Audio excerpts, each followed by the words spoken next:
आता है कि वो कितने सिग्नल दे रहे होंगे। तो हमारे हिसाब से वो मोस्ट प्रोबेबली उआटू द वॉचर को सिग्नल दे रहे हैं। जी हाँ दोस्तों, वॉचर जिसको एक एक मार्वल फैन जानता है, लाइव एक्शन कैमियो से लेकर एनिमेटेड सीरीज तक दिखने के साथ साथ वॉचर को अभी हमने हाल फिलहाल ये फ्रेंडली नेबरहुड स्पाइडरमैन में भी देखा था। तो अब ये बहुत अच्छा टाइम है कि लाइव एक्शन में भी उसे कुछ करता हुआ दिखाया जाए। और फैंटास्टिक फोर की मिनी ट्रिलॉजी इशू 48 से 50 में जहां पहली बार गैलेक्टस को इंट्रोड्यूस किया गया था, वहां भी उआटू द वॉचर था और उसने इंटरफेयर भी किया था।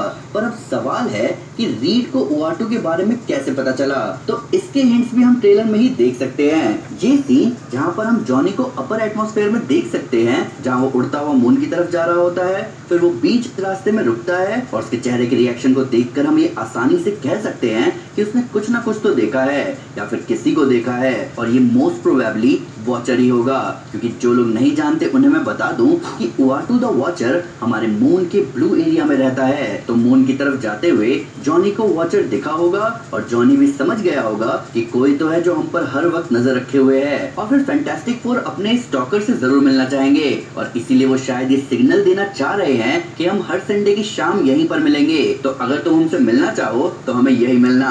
और ऐसा हो सकता है कि मूवी में वॉचर रीड के पास जरूर आएगा भी गैलेक्टस के बारे में बताने के लिए। पर क्या ये सिग्नल सिर्फ वॉचर को मिला होगा? जी नहीं दोस्तों।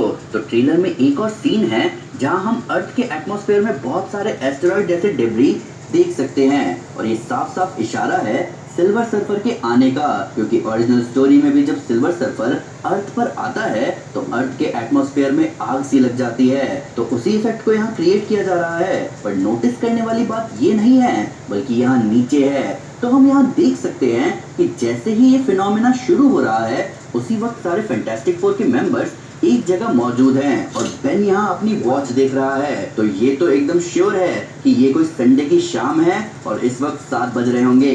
पर यहाँ पर उसी वक्त गैलेक्टस आ रहा है, यानी कि रीड और उसकी फैमिली जो चाह रहे थे कि जो उन्हें देख रहा है वो उन्हें संडे को आकर मिल सकता है, ये बात किसी और ने भी सुनी और देखी है और गैलेक्टस भी उसी वक्त को चुन रहा है। पर अब एक सोचने वाली बात ये है कि उआटू का क्या रोल हो सकता है इस मूवी में। तो इसके लिए हम चलते हैं उसकी ओरिजिनल कहानी में, जहां ये सारे कैरेक्टर्स पहली बार एक साथ